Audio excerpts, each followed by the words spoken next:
नमस्कार दोस्तों, आज इस वीडियो में हम जानकारी लेंगे इंश्योरेंस पॉलिसी लेते समय एजेंट से मांगी जाने वाली रिबेट के बारे में और जानेंगे कि रिबेट देने या लेने का पॉलिसी होल्डर और एजेंट के हितों पर क्या प्रभाव पड़ता है।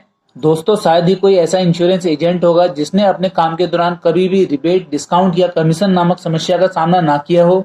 एजेंट का काम भागदौड़ कर पॉलिसी करने पर ही समाप्त नहीं हो जाता, बल्कि पॉलिसी सेल करने पर इंश्योरेंस कंपनी से मिले कमीशन को बचाने के लिए भी उसे काफी मेहनत करनी पड़ती है। अक्सर इंश्योरेंस प्लान की पूरी जानकारी लेने के बाद प्रोस्पेक्ट द्वारा एजेंट से पूछा जाता है कि कितना कमीशन दोगे। यह स्थिति किसी भी एजेंट के लिए बहुत परेशान करने वाली होती है, क्योंकि कमीशन ही वो एकमात्र कारण होता है जिसकी वजह से एजेंट सारी भागदौड़ करता है।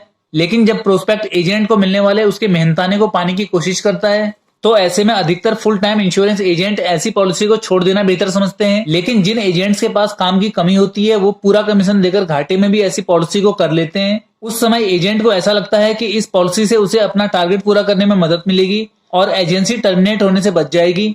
इस प्रकार कुछ एजेंट कमीशन देकर पॉलिसी सेल करते हैं, जिसका नुकसान बाकी एजेंट्स को भी उठाना पड़ता है, क्योंकि फिर लोग सभी एजेंट से अधिक कमीशन की डिमांड करते हैं।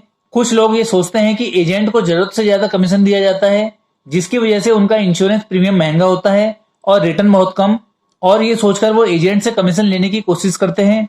वास्तव में इंश्योरेंस को पब्लिक द्वारा स्वेच्छा से खरीदा नहीं जाता, बल्कि एजेंट द्वारा काफी प्रयास करके बेचा जाता है। IRDAI और इंश्योरेंस कंपनीज इस बात को बखूबी समझते हैं, इसलिए एजेंट्स को कार्य के बदले आकर्षक कमीशन ऑफर करते हैं, ताकि एजेंट से उन्हें अधिक से अधिक बिजनेस मिल सके।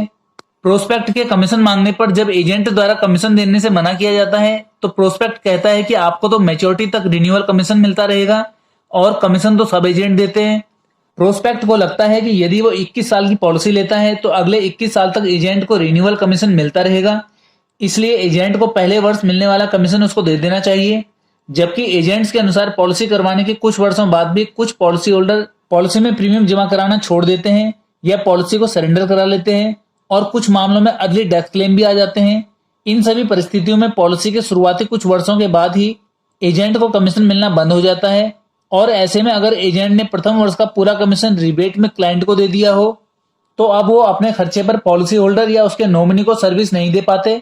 लेकिन पॉलिसी कराने वाले व्यक्ति इन सभी संभावनाओं पर कभी विचार नहीं करता और डिस्काउंट के चक्कर में अपने या अपनों के लिए परेशानी खड़ी कर जाता है।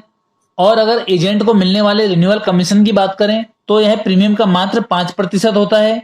उदाहरण के लिए अगर किसी पॉलिसी का प्रीमियम 1000 रुपये मासिक हो, तो उसका रिन्यूअल कमीशन 50 रुपये मासिक होगा।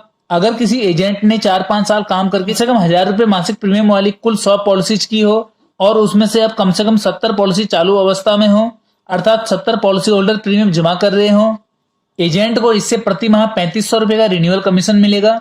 एजेंट को अपने सभी क्लाइंट्स को सर्विस भी देनी है, पोस्टर, पैम्पलेट और विजिटिंग कार्ड इत्यादि भी छपवाने हैं, और अपने प्रोस्पेक्ट्स और क्लाइंट से मीटिंग के लिए डेली अपनी गाड़ी में फ्यूल भी डलवाना है। इस प्रकार रिन्यूअल कमीशन से मिलने वाली राशि एजेंट द्वारा अपने क्लाइंट को सर्विस देने और नए बिजनेस के लिए एडवर्टीजमेंट और मार्केटिंग इत्यादि में ही खर्च कर दी जाती है।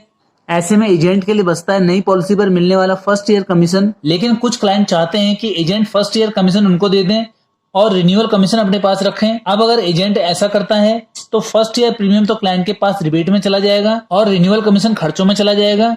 ऐसे में एजेंट को अपने काम से कोई इनकम नहीं होगी और इस प्रकार से काम करना किसी भी एजेंट के लिए फायदेमंद नहीं होगा। क्लाइंट एक बात और कहते हैं कि कमीशन तो सभी एजेंट देते हैं।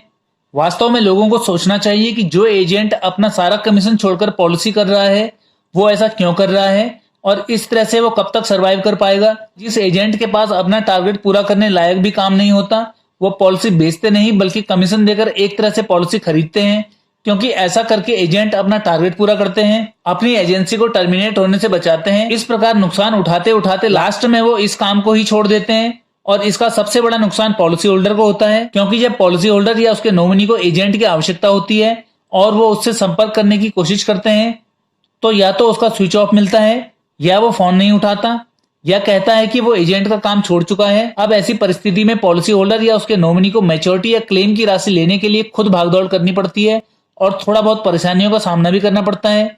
ऐसे में पॉलिसी होल्डर ने पॉलिसी कराते समय जो 2-4 हजार के लालच में कमीशन लेकर एजेंट से पॉलिसी ली थी, अब पॉलिसी होल्डर का उससे अधिक नुकसान हो जाता है। वैसे देखा जाए तो ऐसी स्थिति के लिए पॉलिसी होल्डर और एजेंट दोनों खुद ही जिम्मेवार हैं, क्योंकि अगर एजेंट ने कमीशन बांटकर पॉलिसी करने के बजाय पॉलिसी होल्डर्स को अच्छी सर्विस देकर अपने काम को बढ़ाया होता, तो उसे नुकसान नहीं होता और उसकी एजेंसी भी टर्मिनेट नहीं होती। और दूसरी तरफ अगर पॉलिसी होल्डर ने एजेंट को सारा कमीशन देकर नुकसान उठाने के लिए मजबूर नहीं किया होता तो संभवतः वह अपना कार्य नहीं छोड़ता, एजेंट को नुकसान नहीं होता और पॉलिसी होल्डर को जरूरत के समय एजेंट की पूरी हेल्प भी मिलती।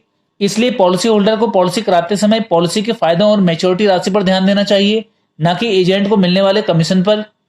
पॉलिसी होल्डर को समझना चाहिए कि जिस तरह से वो अपनी पूरी सैलरी को अपने घर लाता है और उससे उसका घर चलता है, ठीक उसी प्रकार एजेंट का कमीशन भी उसकी सैलरी ही है, जिस पर सिर्फ एजेंट और उसके परिवार का हक है। और एजेंट वो व्यक्ति है जो उसके रहने या ना रहने पर उसे या उसके नॉमिनी को इंश्योरेंस का लाभ दिलाने में सहयोग करेगा, इसलिए उसका हक मारने की कोशिश नहीं करनी चाहिए। एजेंट को भी अपना काम प्रोफेशनल तरीके से करना चाहिए। पॉलिसी करते समय बिल्कुल भी कमीशन नहीं देना चाहिए। पॉलिसी होल्डर को हमेशा अच्छी सर्विस देनी चाहिए। दोस्तों, आज की वीडियो में बस इतना ही। वीडियो में दी गई जानकारी पसंद आने पर वीडियो को लाइक करें। मिलते हैं अगली वीडियो में इसी तरह की कुछ नई जानकारियों के साथ। पूरा वीडियो देखने के लिए धन्यवाद।